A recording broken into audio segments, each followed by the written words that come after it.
Guns. Hey, Are you doing finger guns now? hello, hello, Bring it everyone. back. The finger guns were just ignore those. But we have a really good episode today. I'm so excited for this episode because it's our first ever live guest interview. I don't even know how to describe it. I'm just really ecstatic right now. Because if you do not know, the person we have on today, personally, I'm like really inspired by this person. Like when I started Thank you. streaming, I've told you guys when I started streaming, you kind of messed me there. But when I started streaming, like I've told you guys before, Funk was one of my inspirations. But then also Aydann, who we have as a guest today, he was also like a huge inspiration into seeing that how do I grow myself? How do I, go forward with content? Because this is, if you don't know who Aydann is, he is someone who has had lots and lots of highs in streaming. He started multiples of hundreds of views at one point. He's also had many lows, but he's always had that resilience to kind of kick back. He's always been there that no, you don't want to just like let go, give up and quit. You just want to keep going. Like he's been a contracted streamer before. He's had sponsorships come his way. I think he's currently applying for a partnership with Realm Royale. So that's the whole thing. He has his own podcast, by the way. So we're technically just like stealing his people. But yeah, without further ado, let's introduce Aydann. You want to introduce yourself a bit, or was that enough? No, I can say a little something. My name's Aydann. I am a just chatting podcast streamer, and I occasionally play games because I am booty hole at them. I've been doing this for about 2.5 years, and I'm absolutely in love with it. I do this Tuesday, Thursday, pretty much 3 to 4 days a week, and Mhm. pretty much these guys have been with me since the very beginning, and I absolutely love them. Yeah, I think Aiden would be a good start to having a guest on our podcast. Like Twinkie was mentioning, he's been here for a while. He has he had his highs and lows, what the topic is going to be about. He knows how to network, how to contact other businesses outside of things, how he overcame some of the struggles with his streams as far as I hope it's not being too rude, but like his numbers, his statistics wise, how it's been fluctuating throughout stuff because of in life occasions that happen. So I feel like he'd be a good point for those who want to have a better idea of if you're going through a struggle or a tough moment in your Twitch career, what to do, overcoming those struggles.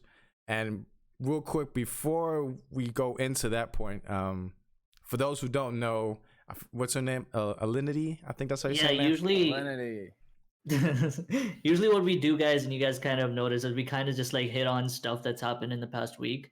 And some things just kind of blown up this past week, which is Alinity. Well, I think she threw her cat, and then some people found a clip of her kind of spitting vodka into her cat's mouth from Which from a was few years ago. Yeah, which is a couple So years ago, which is both still those clips crazy. have blown up. The entire internet is outraging. PETA was involved, SPCA was There's a involved. huge petition over I think 200,000 people have signed. Hmm. It's So yeah, what's your guys' opinion on that? Starting with you, Aiden. Oh, okay. yeah, the guest. I'm actually gonna go ahead and read what. Let me read his biography real quick. The director of creator development at Twitch and lover of streaming video games, esports, comics, music, entertainment, and media. This man works at Twitch, so I'm gonna go ahead and read what he says that I 100% agree with. If it was up to me, I would ban her for at least 30 days, 100%. I would ask her to see an awareness stream a potential charity drive for pet abuse or pet charities. And I would put forth a 90-day probation post ban with no tolerance period. You mess up, equal permanent ban. Mhm. I agree with all that, except I believe it should be a lot longer than 30 days. That's For just me. yeah, What I find interesting there, this is the creative director of Twitch, right? Yes. And he says that if it was up to me, so who is it up to then? Like, I think there's like a giant team of people that make those executive type decisions. And especially if someone of her size, I think multiple people have to come together and decide if she's worthy of a ban or not. And I honestly think she is because over 200,000 people have signed a petition. Actually, I want to make sure of those numbers, but a lot of people have signed a petition to get her yeeted off the internet. And PETA has got involved. I don't like them, but nobody likes PETA. yeah, no one does. no one. But if they're getting involved, If they're saying, hey, this is bad, then maybe everyone should step up, make sure she gets off the internet. Yeah, if Peter says something is bad, it's got to be bad, guys. Very bad. I mean, but coming from Peter, it's hard to agree with him with the track record they got. But since we're going to this, does it have a bad feel of it, the fact that she's not getting banned and all? It's more of like a money kind of thing. Do you see it as like money? Some say it's because she's a woman, they treat women differently when it comes to bans. I think it's personally on the money side of it. See, I think it's money, not male, female, because take Dr. Disrespect, for example. He was banned for a few days, but some people that have done a whole lot less have been permanently banned. Right. So I think it's more of the money that they bring in compared to others. One guy, they actually compared it to Alinity. He was showing off a fish that he can like take out. I don't know why he had it out of the tank, one, to be real with you, but he was showing his pet fish. I don't know. And then it slipped out of his hand and it fell. And he was so sad and sincere. He put it back and the thing was swimming again. It was fine. But he got permanently banned from Twitch for animal abuse. And this girl, I did see that clip. I did see that clip. Yeah, you know exactly what I'm talking about. Yeah. Then this girl threw her cat, and Twitch is like, "That's not enough to get banned." See, I think that's part of the controversy, that this is definitely not the first like infraction that Alinity has had. There's been other things before. Like there was a whole she accidentally showed porn on her stream once. That was a whole thing. She was at an event and she was. I heard about her. I've never heard that one before. Yeah, actually, the first time she was, if you guys don't know, she was the girl that started the whole PewDiePie feud about Twitch thoughts. Yeah, I learned about that yesterday. And she was trying to copy strike PewDiePie kind of falsely because he called her a thought or something. And that's how she kind of rose to fame, and that's been her whole kind of game. So I feel like it's always been some kind of controversial thing with Alinity, but somehow she still survives. And I think that's part of the outrage as well, is that like, you have other people that will do all these things and they're permanently gone, and then you have her who's just still on this platform. So yeah, I can say it is what it is. How you can keep making these mistakes and still be allowed to be on here. That's to be honest, I'm confused about. I just think she's just stupid, to be very honest. I think a lot of people agree on that part.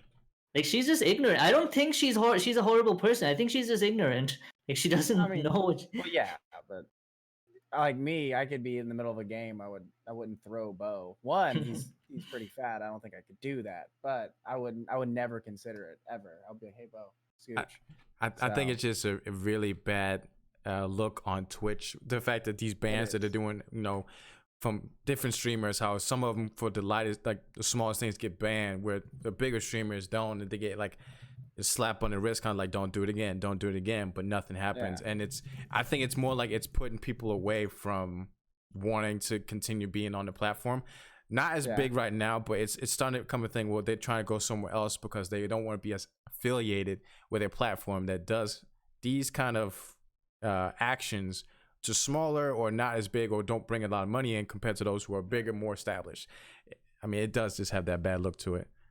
That actually, I saw on Twitter. Oh, by the way, Twinkie, that is 100% true. I've already seen the clip and everything like that. I was going to talk about that in a minute.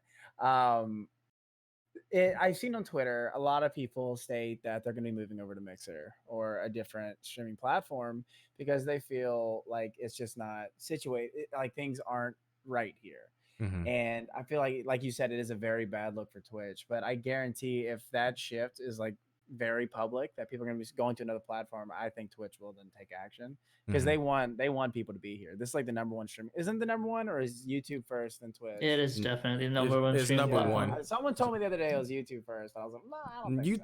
YouTube's like probably like the second one, but Twitch YouTube's is the number one video hosting website, but it's yes. not the number one live streaming website. So they want to keep number one, and if they're going to have that image, like it's okay for you to come in here and do these things if you're at this stature, then people are going to start to leave. They're like, nah, not homie, I'm not about that. Right. Let's go ahead and I feel like we should probably head into because we don't want to go too much into this linear thing, because that's not really why we brought Aydann on here, even though his opinion is valued, but we're looking more into like his career, trying to help out. So I guess we're going can you go ahead and give us a background of why you joined Twitch, like a little bit by yourself, and what made you want to get on the platform? What made me get on to streaming and things like that? This is a very, very weird and story. First off, when I was like 13, I was making YouTube videos and I was making machinima content. And around like 15, I was a YouTube partner. And at 16 and 17, I had a lot of subscribers, but then I just quit. There was a personal reason. I got in a relationship with my first relationship ever, and I just put all my focus into that, which is dumb high school love, and I went and invested my time in that, which is stupid. Then I left YouTube. I stopped doing all that, and then I went into college, then the fire department, and then when I was in the fire department, they pretty much told me that something happened. I ended up experiencing something and getting diagnosed with something mentally, and they said you need to get a hobby. You got to find a way to get your mind off things. Mm-hmm. So I was like, all right, dope. I am going to make YouTube videos again. I'm going to start making content and making that my hobby. So as I was researching what is hip nowadays, I discovered Twitch, and when I found Twitch, I was like, "This is awesome! This is live content. I want to start making live content." And I immediately streamed The Sims off my Mac because I didn't have a PC at the time. I didn't know streaming or anything like that. I sold my capture card way back in the day, so the only thing I had was my really expensive Mac, and I just streamed The Sims. And my first stream ever, I got 50 followers. It was amazing. I streamed for like 6 hours. And then I was like, all right, I'm gonna do this a lot more. And I just filed in for a bunch of overtime at the fire department, and then I ended up getting a very, very fat paycheck, built a PC, got basic stuff, and now here I am. Here you are.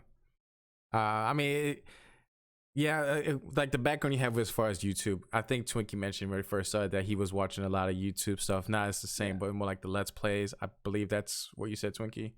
Mm-hmm. So they both have like the kind of background. They start off, with YouTube in a way, and then from there kind of found Twitch as a platform, and then from there created their content. Like Aydann said, he realized that was like the thing he's going to start doing. He had his first stream, which did tremendously well for a first stream compared to a lot of people nowadays. Your first stream probably won't have 50 followers in the first session. I mean, who knows? It could. It can happen. I'm not gonna say it. I got like 100 and something. Right. Exactly. I'm not turning it down, but it is a wonderful thing to have, especially on your first stream. The feedback you got. So, Twinkie, you want to ask? I mean, what I usually transition from that question is how because you started streaming because you wanted to do something with your free time and sort of. Yeah. You wanted to like not just have the mental strain of the fire department on your back all the time. So, but like, how has that mentality changed over the years? Like, what's your goal with streaming now as compared to back then? So back then when I started, this was going to be a hobby. This was going to be something I just wanted to do in my free time. And that hobby quickly turned back to the passion I had when I was like 15, which was expressing who I am. Like in machinima, I make really stupid jokes, and I did that in machinima way back in the day, and that's just who I am as a person. And so when I started doing that, I fell in love with that passion again and making people laugh and just playing video games. Mm-hmm. So as it started as a hobby, it quickly progressed back into like 15-year-old mentality, like let's do this, let's dive in. Because when I get passionate about something, I dive in 110%. I research like I was doing back then, and it sparked something that has been gone for like a long time. So my mentality completely changed. When I first started, I was like, yeah, this is great. I can do this once a month, once or twice a month. And then once I started gaining momentum at like 100 followers, and then within a month or 2 months, I think that's when you started watching me. Funk. I actually grew up with Funk, by the way. We went to the same high school and everything. Yeah, we did. When he found me on Twitch, when he figured out I was streaming, I was just at 100 followers. I think in like 2 or 3 months after that, I was at 500. Mm-hmm. And that momentum just like sparked something. And I was like, I'm actually good at this. I'm going to see where it goes. Mm-hmm. So, yeah. So to go off of that, like you said, I did pop into a stream when he had like 200 or 100, and then like a couple months later he was at the 500-600. So he was doing exceptionally well. I do want to bring this up because I feel like this is something that happens to a good bit of streamers, but there was a moment in his stream, like you said, where he had to actually take a week or two off, I believe, because of school. Yeah. And Finals. the finals, and then when he came back, the kind of like atmosphere, like the statistics probably wasn't the same. Yeah. How did you feel coming back after that week of finals? So that first bump, basically. Yes. Yeah. So that is actually because you sent me a few things, and I was going to answer this, but I mean I'll dive into it a little bit. So that change, I've noticed that when you are on like this momentum and you're just going, and then something blocks that momentum, people are going to think you're just done, and that was shocking to me because I thought that like, hey, they're going to be around forever. And I quickly learned like if you take a break and do zero communication, like nothing, and you're just like, hey, I'm going to be gone for 2 weeks, bye, and you just don't update people, it was an absolute shocker because I was averaging, I think it was like 60 viewers at the time, 60, 70. Like I was hitting partner numbers every single stream. And then I came back and I was averaging 15. And they all thought I was gone. And they all thought I quit streaming. And it was so weird and peculiar to me. And then, I mean, I kind of realized why now. But yeah, no, it was extremely strange. So I definitely learned from that experience. Mm-hmm.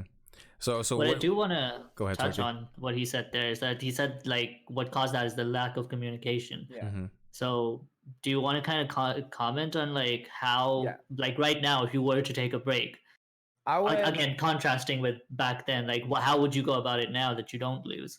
So for this one, I've quickly learned because I wasn't I wasn't active on social media. I really wasn't. I didn't even have, I think I had 15 followers on Twitter at the time. And then Instagram, I wasn't active on Instagram. My Discord, I made a Discord called the Alliance. Funk remembers this and Twink remembers this. I made a Discord called the Alliance that I also learned from that too. I was going to dive into that. That I made a group community instead of a streaming community. And so I was like, other people in there, they can be active. I'm not going to be active.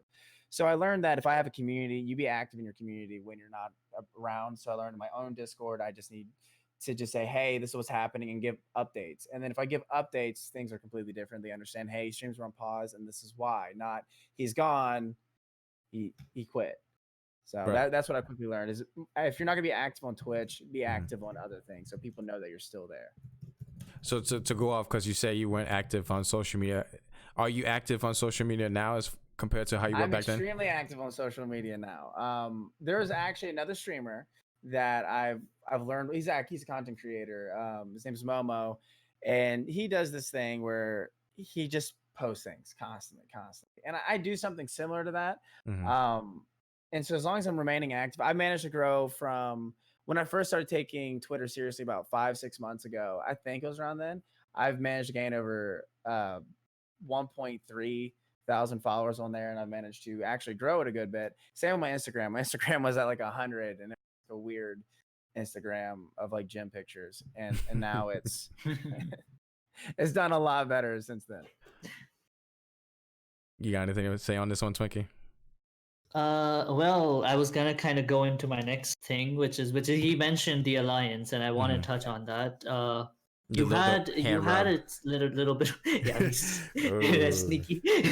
You had a little bit of a bout with your own Twitch, kind of a team sort of a environment that you built. You had Snapback, and then you also had the Alliance. I didn't have Snapback. I was recruited into Snapback, and then they were like, "Hey, you should be a co-owner because you're a people person." And I was like, okay. So the Alliance. If you guys don't know the Alliance, you never heard of the Alliance. It was a group I made. At first, it was my personal Discord because it was like Chewy's Alliance, and I used to go as Chewy way back in the day. It was like Chewy's Alliance, and then my friend Jordy, she was like, "Hey, I'm new to streaming as well. I don't know how to run Discord. Can I use your Discord until I get my own Discord?" And I was like, "Yeah, come on in. Water's fine." And all of a sudden, my friend DJ was like, "Hey, I also don't know how to have a Discord. Can I join yours?" And I was like, "Yeah, come on in." And then same with a guy named Screwed. And so we all started this weird like group Discord, and we just linked it. We made panels. Everyone started to come into that. and more streamers just came in, and they're like, "Can I post links?" And I was like, "Yeah, go ahead, post your link. We're all here for everybody. This is one love." And everyone came in and started posting their links, and all of a sudden there was all these people getting very mad, and I was very curious why. Apparently everyone was like, "Oh, I followed this person, they didn't follow me back," or just stuff like, "Oh, how come this person's getting more interaction with everybody in the community and I'm getting zero interaction?" Or someone that wanted to be a mod and I didn't make them a mod because they're a very horrible person, and they get really mad. It was so crazy, and this went on for about 2 years. Mm-hmm. um and eventually, it once everyone was like, "All right, so I can't be a mod, or I can't do this, I can't do that in here," because we started to put out rules. No one wanted to be active because no one was getting the love from it. No one was like, "Hey, I'm not benefiting from this community anymore," because everyone stopped being active. So I removed it, and I learned from that experience that if you're gonna have a community, don't give everyone like free reign. Don't listen to everybody, because if you listen to everybody and you try to make everyone happy, it's just going to start a riot. Because what you do with one person, it's going to anger another person. So I learned that in my personal Discord and my personal community now called the Crew, it is I'm like reigning captain, but like I still help and I still show love to the people that that come in, but not everyone is a leader. There Mm-hmm. was like the alliance was like there's too many chiefs. There wasn't, anyone below me. Everyone was like the same person. Me, I'm top tier, and then I just help everyone else out. The whole So, tension and mod story, yeah. so to go off on that one. So how do you pick? Because we mentioned it on the last stream when it comes down to picking people who are like mods who have that a little bit more of a power compared to like as far as like helping regulate your community. What do you look into when picking those people? All right, so I have this thing. I used to do this. I used to mod everyone that I felt like I trusted, but there was no like interview process. Like, oh, I trust this person. They're a mod. They must become a mod. I have gone so far away from that mentality. It's ridiculous. I now have developed a interview process, and a mod application form in the Discord. So if you go into my Discord and you're like, "Hey, I want to be a mod," you can't just ask me mod me. You have to fill out the mod application form, and then I got to see how you're doing in the community, how involved you are, if you want to see it succeed, if you're an actual benefit to the community instead of just modding someone because they've been here for a while. Mm-hmm. Does Just because someone's been there for a while doesn't mean they should be a mod. There are some people out there that still in my stream come in all the time. I will refuse to make them a mod. So it's just how they are, and how they can not support you, but like really help everything that you're building. They want to see it grow. Mm-hmm. That's a good point. We That's a kind good of point.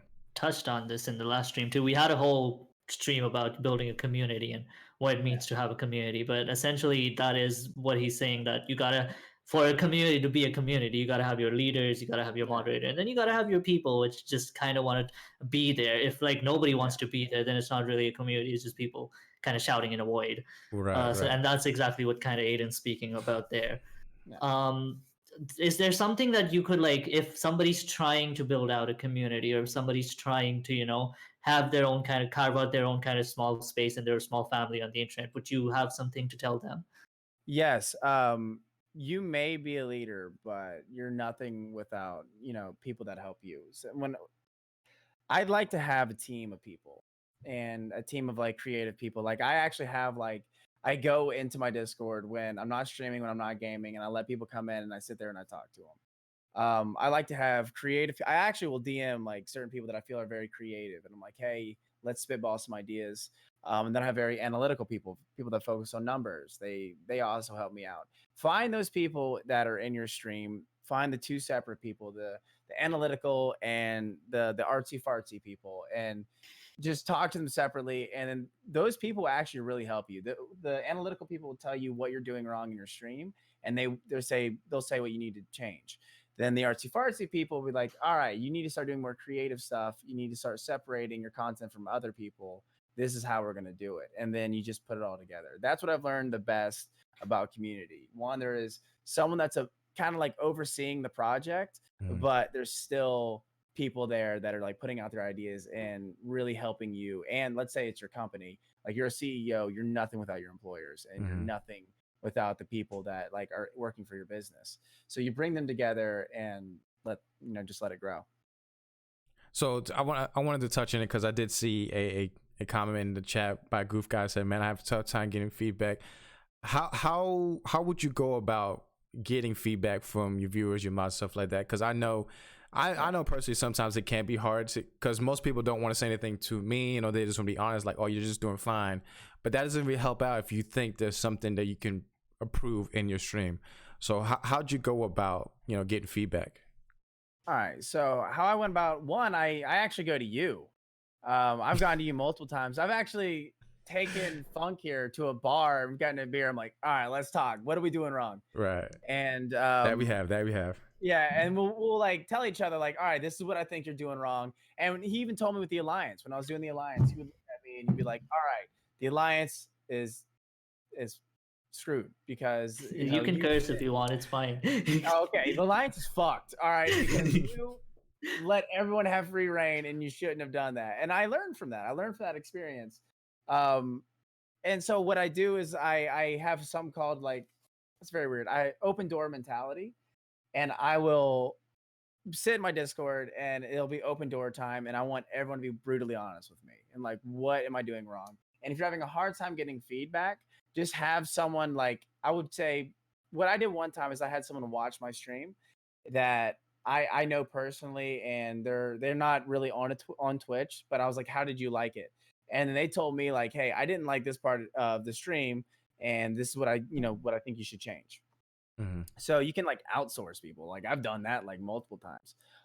Hell, my girlfriend watched my Coffee and Contemplation, and she was like, okay, so I noticed that shit gets lit when you get like really crazy, so you need to do that more. I'm like, you're right, I should act a little bit more insane.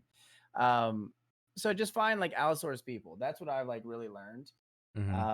You can even like be a part of other communities, like get just apply yourself to other people. There's like I don't know, there's a bunch of like streamer communities out there that you can just get involved in. You can just send them a message like, hey, can you just check me out? You don't have to follow, you don't have to do anything, just tell me what you think and what you would change. So I've learned that's really, really helpful.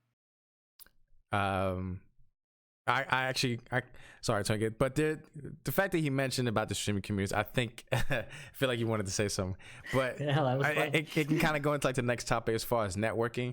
A lot of people, when you hear about how to grow your stream, and they'll always say network. Go reach out on Twitter, Instagram, find other streamers to watch, build connections. Going off what you said previously, how do you network as a streamer without introducing yourself as a streamer? Because you don't want to come in and immediately say, hey, I'm a streamer, we should be friends, you should check out my content.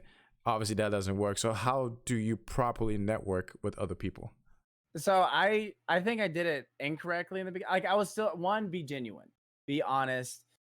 Don't go after a follow or anything like that. Don't actively seek a follow. Learn from those people. That is when I say like network, like you're learning from these people. You're developing a friendship. You're doing as much as you can to just build this information up. But when I first started to actually network was the first TwitchCon I ever went to, and I snuck into a partner lounge. Not supposed to do that. And I sat Bad down, had a influence. beer with Mr. Llama. He is a huge Diablo streamer, and he did like I hid my badge. By the way, security not tied to that TwitchCon. I hid my badge, and I was drinking a beer with him, and DJ was with me, and I was just sitting there talking to him, like, hey, what did you do? How did you get to where you were? And I learned from him. That was like my networking. I would just drink with people and be like, how's it going, man? And develop a friendship. I actually am really good friends with Mr. Llama now. So I feel like that was a very incorrect way, but a very honest way that I started just hanging out with people. I started going to Twitch Atlanta meetups. I did the exact same thing there. I got to learn from those people. And then when I started networking, I feel like the appropriate way was over social media and Instagram. I started to see these clips that people post all the time. I started to see these interactions people were having on Twitter, and I just dove in. I started to give my 2 cents. I started to not meet up, but like interact with them. So one person will post one thing, and I would state my opinion right below it, and then people start going back and forth with me, and then I would follow them, they would follow me, and then we would slide into each other's DMs like, "Hey, what's going on? How's it hanging?" Not like slide, but conversate. Yes, slide, but And not the slide other into slide. DMs. And so it goes back and forth. And then eventually, like, I always checked out the stream and I'm like, hey, I really love this. Or if they post a clip, I'm like, wow, this is a really good clip. And then you just kind of grow off, not like grow like your stream, but like you learn from each other. And I think that's like one of those genuine forms of networking. Also being very active in, and like, see, we do Twitch Atlanta. Funk hasn't been in the last two, but way to go, man. Leave me Work. hanging. That's know, work. leave me I hanging. work on the weekends. But finding stuff in your local area, I feel like is very beneficial. Actively seek out these Twitch communities, these streaming communities, or geek and nerd communities. I went to the Guild of Geeks recently. Those guys were awesome. They did not stream at all or anything like that. It was just meeting new people. But you get active in those communities that are outside of the internet too, and I feel like those are extremely beneficial. Gotcha. Think yeah. Go ahead. Go ahead, Funk. No, I mean, I've already. I mean, I just. Good? Yeah, I had this little cough. I don't know. This is a coughing thing, but I know Twinkie probably has some pointers he wanted to mention, especially when it comes to networking. Right. Not really. I was just kind of reiterate how it's like basically what Aydan's saying is that you have to be active when you're trying to seek out any sort of growth. You have to be active. You got to make friends. You got to put yourself out there. I think that's something we've also said before is that like if you're not putting yourself out there, if you're not posting the content, if you're not creating the content, if you're not going and actively talking to people and like interacting with people, you can't expect to just like sit there and like grow just sitting there and just like doing your thing. I mean, you could just be playing a video game all night long, but nobody really knows you're. It's the same concept as if a tree falls in the Amazon, but nobody heard it. So right. did it actually even fall? So that was kind of going to be my comment. What I do want to kind of move along to is that there was a time where you were streaming kind of full time, getting paid to stream, contracted streaming, all that. How did that come to be? Okay, so this is something I really want to dive into. I'm so excited to share my full-time streaming experience, the highs and lows of it. One, I was streaming a game called Rules of Survival. This is the game we were referring to earlier, where I was getting like partner numbers every single stream, and even the thing popped up as apply to be partner. But at the same time, a company reached out to me, and they were like, "We want you to stream on our platform." And I was like, "Huh, that's weird. Let me see the platform." So I looked at the platform and I was like, "That's a no go for me." And then they're like, "We'll pay you." I'm like, "Well, maybe okay, we'll consider it." And they gave me an hourly wage. And first, I was full time as a first responder, but I viewed this as an opportunity to go back to school and to pursue my degree. And I was like, I'm about a year and a half away. I'm almost done. I can do this. And so I got in with Novel, the company, and then we started streaming on Live Me. And then they're like, hey, I know you have these set hours, but we're gonna bump that up a little bit, and you have to reach these hours or you don't get paid. And so I was like, oh crap, this sucks. So my Twitch suffered drastically because of that, because I was streaming 10 hours a day, Monday to Saturday. And when I got on Twitch, and it was like 2 days a week, that I would actually stream on Twitch. Funk even brought this up to me when it was happening. He's like, bro, you're streaming less and less on Twitch. And I was like, I know, man, I got to make these hours. And he goes, and when you're streaming on Twitch, it looks like you're not having a good time. Because I was streaming the same game on Live Me and Twitch, and it was so bad. And it actually, like, it just killed me. But I was a full-time streamer.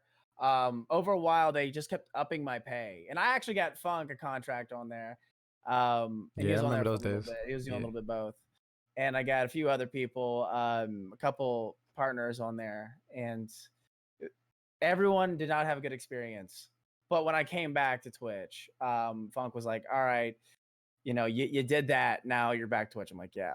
But I expected coming back to Twitch, back to my old regular hours of like 4 to 5 hours stream, 3 to 4 days a week, that everything would go back to normal. And it wasn't, because I wasn't streaming on Twitch anymore or as often. My community suffered. Like, it was cut to like 1/10 of what it was. And everyone was just like, oh, okay, well, you're gone. And then I came back and they're like, oh, well, you left. So it's going to be very hard to build back up. And I also changed my name on Twitch at the same time, Oof. which was extremely stupid. And I didn't announce I was going to do it. So I had to start right back over. And it was not a fun experience. And I learned so much from it. And one, I learned that if someone offers you a paycheck and it's not on the platform that you want, and it's not the platform that you're working on, and you're putting so much time and effort in, don't accept it. Just don't accept it. If you do take it, don't take as much hours as I did and go full time. Take like 20 hours a month and get like a hefty $500 and buy yourself something really nice. But outside of that, don't accept it. If you're working on Twitch, stay on Twitch. And a lot of people say they're struggling on here. They want to go to another platform. If you're building yourself up on this platform, don't just shift to Mixer or Caffeine or DLive or these other things, because no one's going to follow you. If they do, 1 or 2 people will. No one is going to go over there. I actually developed a lot of viewership on Live Me, but none of them wanted to come to Twitch. None of them at all liked this platform for some odd reason. So yeah, that was my experience as a full-time streamer. What so you mentioned the game, right? Rules of Survival. It was a battle royale game. Yeah. Do you think that game selection kind of might have brought you that opportunity as well? And like, how can somebody, pick their game selection in a way that could open up more opportunities? Like, what's your whole opinion on that? Oh, on like BRs and things like that. Like on game selection as a whole, like how do Okay, you go so about just like picking your games to kind of put yourself out there the most, or um whatever you stream, like just chatting or anything? yeah. So I actually do really want to go into deep topic. Do not conform. I conformed and I started to make BR content. Everyone that knows me, I have the worst potato aim ever. Like, the fact that I was winning games is beyond me. But I have potato aim. I have tater tot aim. It's not fun. And I would be playing these BRs because at the time I thought the only way to make it on Twitch and on any platform of gaming is to stream BRs, to have top tier content all the time. I like just amazing gameplay. That is not the case. If you build yourself on a BR community and you play something else, no one's going to come back. So do not conform. Find a game that you actually enjoy. And if it is a BR, then you're actually like a very rare person, because I don't think anyone actually enjoys BR. Everyone's in there for the hype. Yeah, I think most of Twitch would disagree with you. It's the most No, popular I thing know on so many Fortnite streamers that are like, dude, I hate Fortnite. I don't want to play this anymore. But when I conformed, and then all right, so one day I actually streamed Rules of Survival, and Sea of Thieves just came out, and I wanted to play Sea of Thieves. So I remembered, I was like, I'm going to trick my community into watching Sea of Thieves. I got around 60 viewers. I was like an hour and a half in, 2 hours into Rules of Survival. And I was like, all right, I'm going to transition over to Sea of Thieves now. I didn't tell anyone I was going to do it. I just did it. And because like every time, like, oh, I'm going to do something else, like some people leave. And I was like, all right, whatever. Then I was like, all right, we're doing this now. Bye. Then I immediately switched to Sea of Thieves. And it went from that really high viewership to 4, like within 10 minutes. And no one wanted to watch Sea of Thieves. No one wanted to play that game. But I loved that game. So I decided to never stream Sea of Thieves again at the time. And it really killed me, like mentally, as I'm streaming these games. I couldn't do it. I really couldn't do it because I conformed and it was killing me. I wasn't happy when I was streaming. So when I now have changed my content to something that I enjoy and that I love, everything has changed, because you can see in my face that I really enjoy what I'm doing. Right. If you don't enjoy the games, no one really wants to stick around unless you're making amazing gameplay. So I do my just chatting section, and I'm extremely happy when I'm doing it. I'm actually being myself. I am the happiest I've ever been on Twitch. And people will see that and they stick around because I'm really happy. And then I can play whatever game I want after the just chatting section because people are actually there for me. They're not there for the gameplay. Mhm. And I love that. So when it comes to picking something that, you know, gameplay wise to play or whatever like that, if it's extremely saturated and you want to play it, but you're gonna have to do things differently than other people. Some people get discovered very fast on different like different games like Fortnite. Some people were immediately discovered. Some people actually had to do extra work. So I have a friend named Botix. He's in love with Fortnite. He loves the game, which is confusing to me. But he started off very late. So what he did and decided to do was start making YouTube content as well with Twitch streaming. And so as his YouTube channel grew, his Twitch channel grew. So if you're going to play an overly saturated game, you're going to have to do things a whole lot different. But as long as you like it and enjoy it and people can see it, then you're going to excel. But if you sit there and you beat your brain in and day out playing a game that you don't like, no one's going to stick around. So at the end of the day, what brings you more joy? Is it the numbers, or is it the community, or like just playing a So game that you love, or making something that you want to make? I love community more than numbers. At first, it was numbers. Every streamer goes through this journey, and everyone is obsessed with numbers at one point. But when you really decide that you're a content creator and not just a streamer, then you fall in love with the idea of community.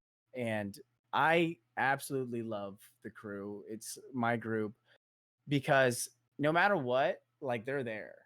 And they're in every stream. They're there supporting me. Like numbers come in time as long as you're enjoying what you're doing and you're putting in the work.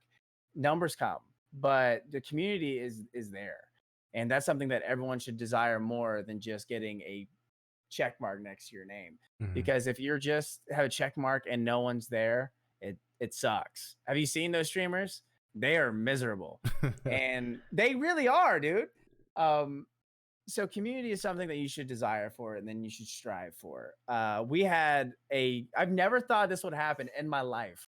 I had a crew palooza, which is I invited everyone. I was like, if you want to come out and have this dinner, show up, show out. It's gonna be a hoot and a half. And it was at Battle and Brew. We had 15 people show up, several from out of states. One person drove from South Carolina and came to Georgia for a night. We had people from California. We had one person from California. We had one person from Chicago. All these people came and ate dinner, and we hung out for the weekend. We went to the Twitch Atlanta meetup. I got hit in the face with a phone book. My community is awesome. I think if you follow Aydann on Twitter, you'd seen the video of him getting slapped with the phone book. I think the video actually got a good bit of views too, and I think there was a whole lead up to that on Dude, Instagram as well. Yeah. What made me mad? Not mad, just like really. I don't know how to explain it. It was a weird feeling when I showed up to Twitch Atlanta and people have never conversated before in my life. Didn't even know it was Atlanta based. Like, dude, you're the guy that got hit in the face with a phone book. I was like, fuck, dude. Like, I didn't think it would go like that far. I didn't think it would go that viral, but no, it did. And again, I think it's at like 9,000 views. So I really appreciate that, guys, for making me the phone book. If you guys aren't aware, basically Aydann said that if anyone from his community were ever to come to meet him, they could bring a phone book and hit him in the face, and somebody just kind of pulled through. I didn't think they would, dude. Like, I was like, all right, so if you're coming from out of town, bring a phone book from where you're from, and then you can hit me in the face with it. Because I had a YouTube video when I was like 15 that my friend, we had a bet. We called it the phone book bet. We did it a lot. And if you lost the phone book bet, you got hit in the face with a phone book. So I showed the video on stream one day. This was like a month before the Crew Palooza was going to take place. And I looked at everyone. I was like, if you guys want to hit me in the face with a phone book, just like show up with the phone book from where you're from. Didn't think anyone would do it. Manny comes in with the fattest phone book I've ever seen in my entire life. And he just, no holds bar, knocked me upside the face with it. And I was like, oh, okay. That sucked. Didn't think that would actually happen. Just a little quick thing. So when you got hit with it, were you drunk or were you sober? Middle. Like Middle. I felt it, but if I was like sober, it would hurt a lot more. I didn't know I cut my neck. Apparently, he got me in the neck so bad. I got a paper cut down from here all the way there. It was very weird. See, the reason why I say is for those who haven't seen the video. So when he gets hit with the phone book, I'm not gonna lie, he took it like a champ. No, he didn't move or nothing like that. Just hit it. He's like, oh, okay, there was your hit. No more after that. I'm pretty sure I remember seeing a slow motion version of that somewhere. I didn't see no slow motion, but I just see him get hit. He's like, and then Keith shouted, "You've been knighted!" After I get hit in the face. You've been knighted, and he gets slapped with the phone book. And like I said, he took it as a champ, but the moment I see it, I'm like, that's gotta hurt. So I'm thinking to myself, he's probably had a few to kind of ignore some of the. Yeah, no one's that manly. Yeah, to I mean, I ignore was some probably of the like pain. taking like a champ if I was sober. Then I would have gone to my car and cried a little bit. But nah, it definitely hurt. It cut me. And then my girlfriend, that's when I just started dating her too. She was pulling up with a car, and we're talking about it all dinner. Man, he's like, "I'm gonna hit you in the phone book," like across the way. And I was like, "You're not gonna hit me in the face with the phone book, bro." And then he's like, "Yeah, no, here it is." And he like showed the phone book. He brought it with him to the dinner. And I was like, "Oh, this isn't good." And the girl, this is like the third date with this girl. And so she's like, "What's he talking about?" And I was like, "Oh yeah, babe. By the way, I'm gonna get hit in the face with the phone book tonight." And she's like, "I'm not gonna be here when that happens." I'm like, "I hope to God not." So she goes to get her car. I was trying to think if I can get out of there in time, I won't get hit in the face with the phone book. And then Manny stopped me in the parking lot, and she has her car. She's there. She sees it. She just speeds off and just abandons me completely. And I was like, she's never gonna talk to me again. And then she got at the hotel. She was like, "All right, how was it?" And then I was bleeding down my neck. She put vodka in a rag and like pressed it there, and she's like, "Just disinfect."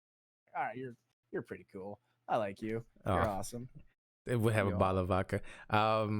So I'm trying to go a little bit more into the whole community thing. As you can tell from his experience with his community, the people coming from out of the state, you know, wherever they are, to come meet up with all these people he's built a relationship with. And I know we've mentioned it previously in one of our podcasts, as far as, you know, where's the limit to being as personal with your community? Like, do you have a off limits as far as like, okay, I want to keep this to myself, or are you one of those open books, like I'll share everything that happens in my life with the community? And if you are one of those, has it like helped like build a better relationship with them, or? I do a little bit of both. I'm very transparent. Like if you ask me a question, I'm gonna answer honestly. I always been like that. But there's some things that are very personal that you just don't share. And then some people try to press you for that information, and if you just don't feel like comfortable saying it at all, don't. I've had a lot of people ask me like really weird questions, like, "Why would you ask me that?" The way I view it is, take your like friend group. If you, like things you wouldn't want to know about your friends, or things you think is like very rude to ask, don't. You know, like that, I've always viewed it as that. Like everyone's friends here, so don't pry for information that you think will make them feel uncomfortable or anything like that. So, but if someone does ask me a very weird question, or if they are really, really trying to get involved in my life, like I had one viewer, like kind of follow my girlfriend on Instagram and like was sending her messages, was really weird. That's prying too much. That's getting too involved in a streamer's life. Those people you ban and block, but other people know the limits, and you can be very honest with them and very open with them. It's pretty much community. You know, community is friends. It's family. So but take everything with a little bit of distance at first. But if you like someone you can trust, then you can like dive in a little bit more. But definitely have some like mystery to yourself. Gotcha. Yeah, the reason why I said is because, like I said, we had a moment in one of our previous episodes where we were talking about community, and one of the questions that got brought up was, how do you get your community active if they're like a point? For example, when you had the Alliance, I do want to hit, yes, I know Aydann a good bit. I've seen most of the stuff he's gone through, and I've seen the changes he's had. And with the Alliance, at first, how it was very active. I mean, everyone was putting in something. They were supporting each other. Those who wanted to post the links, we would help people get affiliate status. Like it was a very, very supportive group. But then out of nowhere, I think it kind of got a little bit out of hand, where people were demanding to be more in the community instead of asking. And then it went from just people constantly just posting their links, and no one was communicating, no one was networking, and it kind of just went away from there.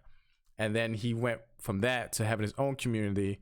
And yes, I'm also in his community as well. And I've seen it grow from when you started the new one, it was kind of small, to now he's got, like you said, people come from out of the state. Everyone's supporting each other. Everyone's interacting with each other. They're not always talking about stream. It's just everything, everyday life kind of stuff that happens. A lot of this is where I think people get the wrong idea of when you have a stream, you always want to talk about your stream or Twitch or all that kind of stuff. But it's more of you want to build a relationship outside the whole networking of making friends. I think that's one of the big things that people need to take away from this is he went from staying away from just talking about Twitch to now actually making connections, finding out what they're going on with their day, having people meet up, just want to be invested in community. And it shows if you haven't been to his streams where the moment he starts, all the people in his community are showing up saying, what's up, how's your day going, and stuff like that. That's the biggest thing to take away from it when you're invested in your community. I've learned so much about like community and everything like that. A lot of people, when they come on Twitch, they view people as numbers. And if you view someone as a number, or in your community, like, oh, my community has like 700 people in my Discord, you're like, well, who do you know? Who are you friends with? And they can't like give you a direct answer, and if they can't like really say, oh, they're not, they're just a viewer. That person's just a number chaser. That really is. There's a lot of people that chase numbers, but when you focus on developing these relationships and developing these friendships, shit changes. Like it really does. Like I've had people that I now have people I can talk to and be there for, and they're there for me. When I actually moved away from Georgia and I came back, and all I had was fire department family, and that goes hard. Like brotherhood goes hard. But as friends, there's like I didn't share the same mentality. So when I got on Twitch, I discovered all these people that are very similar to me, that they have the same mentality, they love the same games, they do this, they do that. And once I was able to dive into that and actually develop these friendships with people that are like-minded, people, everything changed. And I focus on those people as people. But then there's others that are like, oh, so-and-so didn't come to my stream anymore, they don't matter. Like when someone I haven't seen, one of my first followers ever popped on my stream recently, and he was like, bro, how the fuck is it? I was so happy to see him. I've kept in touch with him in the past like 2 years too. But he pretty much quit going on Twitch. He quit doing all that, but he finally came back and he finally started to stream again. And so we immediately like just picked up where we left off on DMs not that long ago, like a month ago. And it was amazing. And because I've developed this friendship with him, it's just beyond exciting to see him come back and all these people. But I know some other people, like other streamers, that if someone's gone, they no longer exist, and I think that's absolutely ridiculous. And this comes down to whole building that relationship with one another. It goes a long way, especially like you said, that one of his first streamers, first followers that stopped by. I bet that was an ecstatic thing to see, especially popping into your stream. I was playing Dead by Daylight, and I about died. I was just like, oh my god, and I looked, and then all of a sudden the killer was right there. So it was a very scary but intense time. Yeah, I can imagine. You got anything you want to put in on this, Twinkie? Well, there's like two things that I just haven't. I can't hear Twinkie. It sounds like he's. Yeah, I don't know. He just sound hella dim. Quiet. Is it better? If anything, I think it got worse. It sounds like you're like across the room. Like he was like farther away. It could just be the echo of the room, but I might have just like slouched in my chair, just listening to you guys. Oh, I think. That's why. That's what happened. That's what happened. Technical difficulties. Midstream. Well, at least we got that fixed. Like I said, do you have anything you want to input on it? Because I feel like it's been a good bit on just. There's just two things that I didn't hit on. One was just like, I see that you give a lot of importance to social media, just like just keeping out that and like keep putting out that content, and I kind of wanted to get your like your whole mindset as to how to approach Twitter, Discord. I think you're also on what's that site where people pin things? Pinterest. Yeah, I think you're also on I am Pinterest. on Pinterest. Dude, It's like you always tell me that. I'm That's like, how do you amazing, figure dude. Pinterest out? Okay, so you can post like your clips stuff like that to Pinterest, but dude, I've learned how to make banana chocolate bread. That place is amazing. I went straight Betty Crocker when I figured that out. Like I saw an article that says like, hey, you can start posting clips onto Pinterest and you can like be active on there. And not a lot of dudes on there. And I think I'm one of the very few guy streamers, and that's benefited me. People like check out my clips, are coming like, dude, I saw you on Pinterest, and I was like, what? Really? It's awesome on that. But yeah, definitely be active on all sites. Like Like if you when don't have you're like for instance, when you wake up in the morning, yeah. what's your like, and you're looking at your computer and there's like these websites open. How do you just like go about it? Like, what's your posting strategy? What's all that? Okay, Let's just get so a little technical with this. so I actually do have a like in that way. Pinterest is amazing. Like I'm actually gonna try to build a chair out of pallets. I just found out about, so I'm excited. Wow. Okay. Good luck on that one. Yeah, I've seen some. I've seen some Put in the pallets. background of here. I've seen some Screw the pallets. futon. You have to get some nice Um, pallets if you want to build a chair out of that. It's not gonna be a good chair. All right? It's Okay, gonna be I'll more stream, for guys. decoration. So what I do, I actually have like a plan. I planned a few things. I always post like 2 to 3 clips on Twitter a week, and I try to make those clips like stuff that's about my stream or advice or something like that, and then I post it. And then I try to interact with other people, not just streamers, but like viewers and things like that. I interact with everybody. But posting strategy, I would just say be smart with it.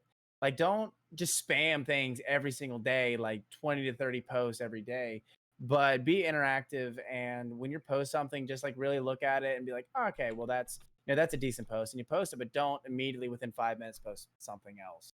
I noticed a lot of people do that. Don't be negative on social media. I do want to get into this. I constantly see people post the most negative crap I've ever seen on Twitter, on Instagram, talking about the stream. Like no one comes in, dead chat. And then I do go to the stream and they're just sitting there at their mic like this.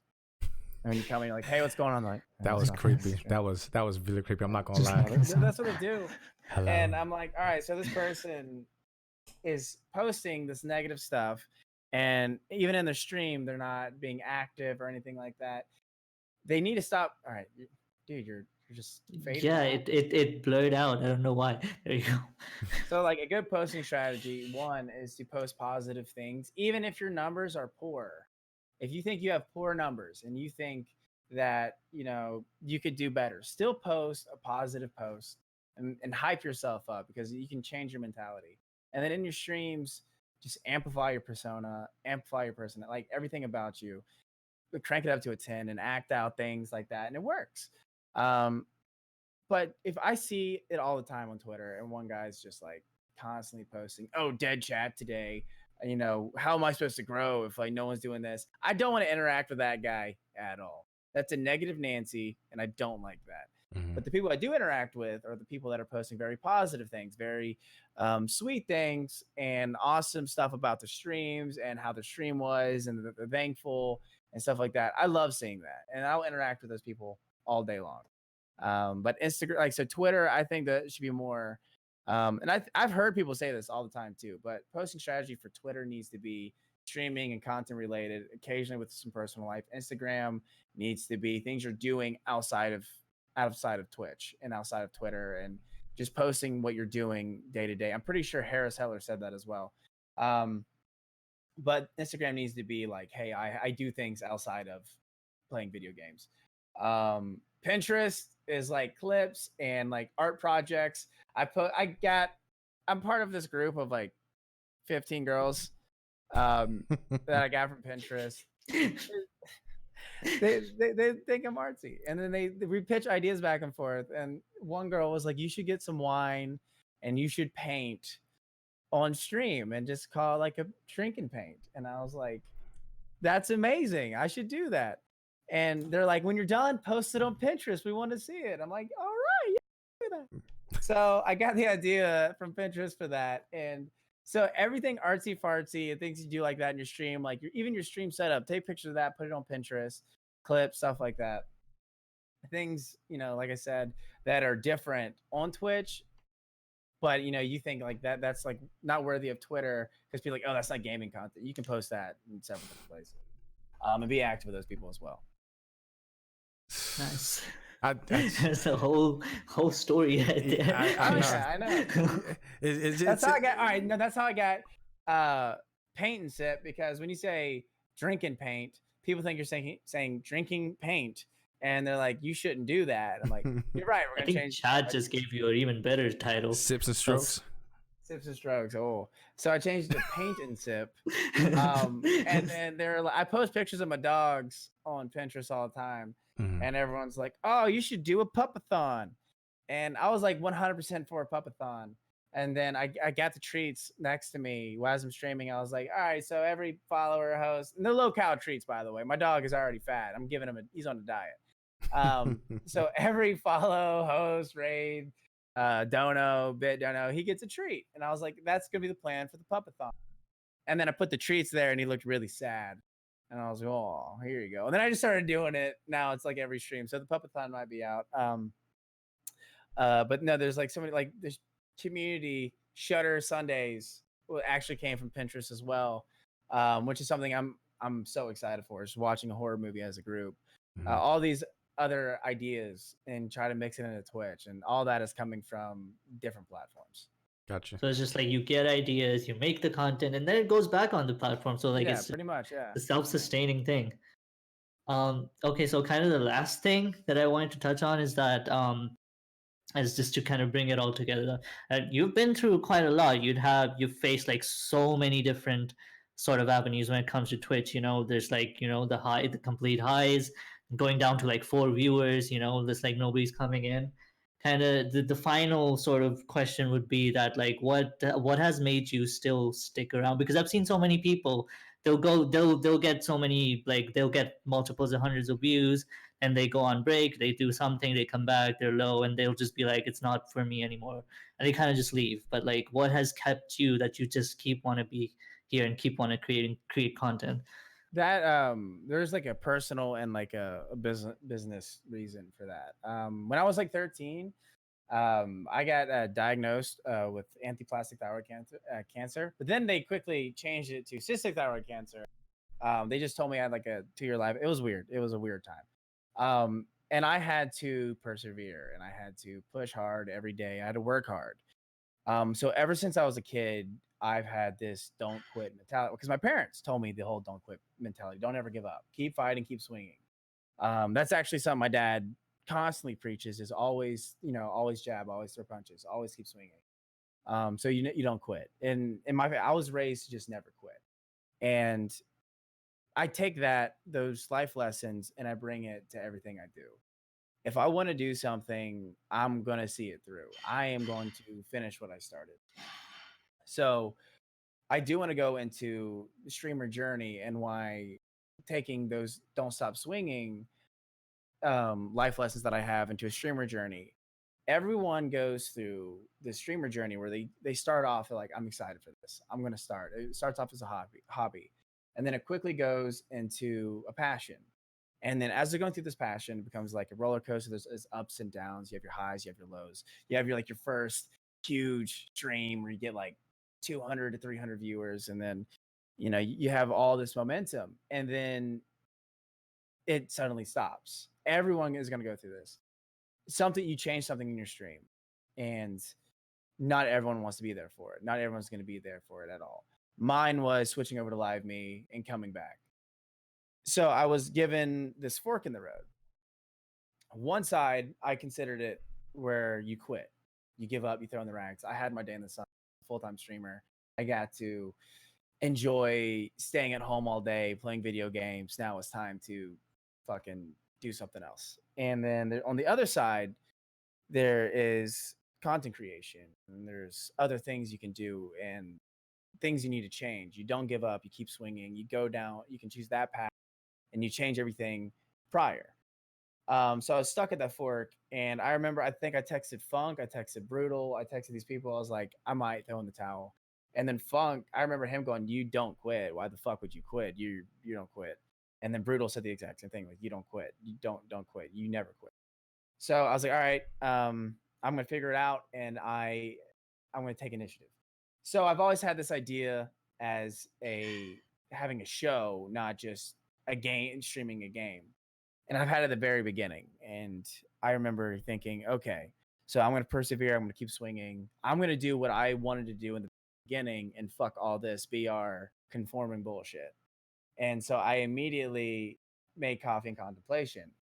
And my viewership went from like 4 to like 10 in like 2 weeks. And then it went from 10 to like 15 in like a month. And then from 15, it went to 20, and now it's averaging 32, sometimes 40 viewers. And then I transitioned to games afterwards, and then it's the games I want to play. And I absolutely love, what is this?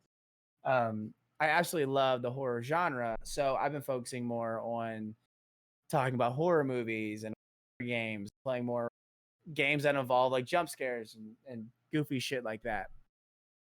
And people are seeing that I'm a lot more happier on my path that I'm currently at right now. I chose the right end of the fork, that I chose the creative side and to never give up. And I'm a lot happier. And with all those decisions, I'm glad I did not quit, because I now have the greatest community. That's when I was like, I'm making the crew, I'm doing this, Coffee and Contemplation. I'm putting it all together, and I'm glad I did. I'm really glad that I have the support that I have the friends that I have, and the perseverance. So yeah, perseverance. To answer your question, Twinkie, is just to never give up, keep swinging. Yeah, I think that's a good little thing to kind of really reiterate on, is that even though times are tough, everyone's faced struggles. A tough moment during your Twitch career where you're thinking to myself, is this how it's gonna be? I don't think it's for me. I had numbers, or I had people coming in, but now it's gotten to the point where no one's coming in, or it's been kind of at the moment where I'm not growing. It's kind of been stagnant. So is this really what I should be doing? And like you said, you just don't quit. If streaming is something you like to do, creating content is something you like to do, then by all means don't quit. It doesn't necessarily mean that you should keep doing what you're doing. It's just there might be other ways to show how you create your content. Like he said, he went from doing battle royale games, he went to a different platform, he came back, and he went through different routes trying to find out what he needs to do to bring those viewers back to his stream. He now has his Coffee and Contemplation going. He's finding other ways. He's doing a sip and paint. No, yeah, it was sip and paint, I think it was. Paint, sip, not sip, because sip and paint sounds like you're still drinking the paint. Oh yeah, paint, sip. Sorry, It's all good, dude. It's great. He just doesn't want to sip the paint. That's the not- bottom line. Keeping that in mind, we don't want to sip paint, but he's doing different things to his stream. He's doing, like Twinkie mentioned earlier in this podcast, he's doing his own podcast, which is, I believe, it's called a Campfire, which he'll have streamers come in talking about horror stories, whether they found online or something they know personally, and then going from there. Like he's having different ways to create content, not just the regular, I'm going live, I'm playing a game, that's my stream. Come in next time to see me play a game, I'm going live. It's different things, different themes that kind of keeps the viewers' interest in his stream. So if you are, like I said, having a tough moment with what you're doing right now, what are other ways you can do to recreate your stream? Basically is what I'm trying to get at right now. Yeah. What I mainly got from that is that there's two things. It's like, how much do you love it and how badly do you want it? Is that like, if you, like, we all, Aiden mentioned this, that we all start this when we're very excited that we're gonna make stuff, and we don't care if somebody's coming, because we're playing video games on the internet. It's so fun, like, and you want to make that stuff, and that at some point that kind of goes away. But if you can channel yourself and you can keep thinking that, no, this is still really fun, and I still find it really fun, and I want to do this, and that's kind of what it boils down to it for him as well, that he wants to do this because he finds it really amazing. So he finds different ways to do it, and he will find different ways to keep the content coming, and having fun with it, because that at the end of the day, that's what you're doing. You're kind of entertaining people, and you're entertaining yourself. If you're not happy, then the content's not going to be good, the show's not going to be good if you're not doing it. So I think, yeah, that's pretty much where we end up with that conversation. Mm-hmm. At the end of the day, just be happy with what you do. If you're not happy with what you do, other people are not going to be happy. Like if you sit there, like another thing is like find it like a main thing and go with that, but then also do like other like smaller projects. Like if you find something you're really happy with, you can branch off of that and do other things. And that honestly, like that has been the happiest thing I've ever done on there. Like that keeps me going. Mm-hmm. I agree. So I think we're getting to a point. Is there anything else you want to mention, Twinkie? I know you said your pointers. I do have one I'm all question. done. My entire, it's all checklist. It's all checked out. I've been marking them out. Okay, but yeah, I'm all done. Okay, we'll just give Aydann a last kind of a platform. Right. Anything you want to mention, anything you want to plug, just go ahead. Right, like a little summary of like what I wanted to kind of ask before we do like summary is what advice. And you might have already mentioned, but what advice would you give to someone if they were starting out or they were like stuck in a moment? What advice? What's your one advice to the streamers watching? Yeah. Well, I have two. One is very important: time management. Develop a schedule so people know when you're going. Just randomly go live, and also be yourself. Just be true to yourself, man. Be genuine. Don't be something. And also, like, just be out there. Try new things. Figure out what you like. So. Yeah. Gotcha. Yeah. So do you, just to go after my question, is there anything else you want to mention? If there's anyone in the chat right now who want to ask him a question, feel free to do so right now. But yeah, is there anything the last you want to mention before we take it anywhere else? No, I got everything out I wanted to say. Well, there you have it, y'all. Aydann, our host, our very first one, not host, our guest, our very first guest to the Stream Levels podcast. And thank you very much for stopping by and making this one a very special one. Before we do that, everybody go to twitch.tv/Aydann. Hit that follow button. Yeah. Go to twitter.com/Aydann Streams, I think. Yeah, it was in chat. You might want to link it in chat. Aydann Stream. And go to pinterest.com/ I don't even know. He's going to have to mention that one. I'm actually about to start linking it because it's fucking awesome. So actually, that's another advice. Do weird shit. Like, if no one expects Pinterest, but Pinterest works, man. There's like Pinterest, there's a dude version called Indestructibles, but like that's not what is that? Yeah, it's like dude Pinterest, but people are very so I don't like it. I feel very welcome on Pinterest. But come on. Is that it? The Aydann Streams? Twitch.tv/ Oh, the mic just cutting out. Wait, is that what happened to me? Oh, right. Yeah, no, that's what he said. It's like your mic just completely stopped working. But yeah, I realized halfway through, I was like, I did have some timers, and then none of them are going off to really help, support and like throw out his stuff. I realized I never modded Streamlabs, so I did that real quick. And then I realized I never activated the cloud bot, so that's why none of it's coming off. Okay, I'm thinking myself, growing pains. I apologize for the small little things that aren't really popping off. It's still a growing process. Yeah, it's a growing process. I appreciate everyone would work with us, especially me, since I'm the one doing most of the technical stuff. Since we're just going to, because I got the better internet, I'll just come out just saying like that. But yeah, if you want to support him, called out, Ray. That's all that's happening right now. I'm just called out here. If you want to support Aydann, he streams, I believe, in the mornings. I forgot what days to exact, but it's Aydann. Aydann is his Twitch channel. Twitter is Aydann Streams. He has a YouTube. So I don't remember. I should have asked all this stuff. YouTube's Aydann. Pinterest is probably something with Aydann as well. Everything is involved with Aydann. Instagram is Aydann as well. Hey, if you could find him on Facebook, he's probably there as well. I am actually. Find him on Facebook, but he spells his name differently. He's all over social media. He's everywhere. If you wanna, maybe touch bases with him privately, if you don't want to ask about growing community, growing your stream, he is more than welcome to help you.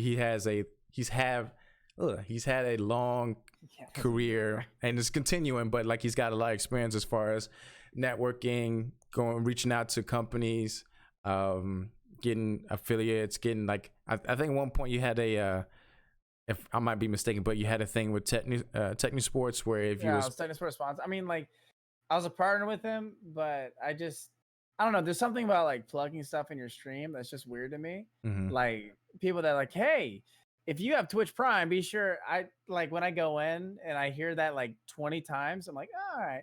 And then, but then like this like Gamer Goop, like if you have Gamer Goo or G Fuel or Techni Sport, they're constantly plugging it. I'm like, oh, I can't do that, dude. So I just pretty much no longer do that type of partnership. But yeah, I had something going on with Techni Sport at one point. Yeah, see, so he's had experience reaching out. So if you want to get like some kind of advice on how to, I guess like present yourself to other places, because he, as you can hear, he hasn't hit the partner mark yet, but he still has had opportunities for, you know, for where he was at. And I feel like a lot of people are thinking unless you're a partner, you don't get such and such like partnership sponsors from other companies, but that's not really the case.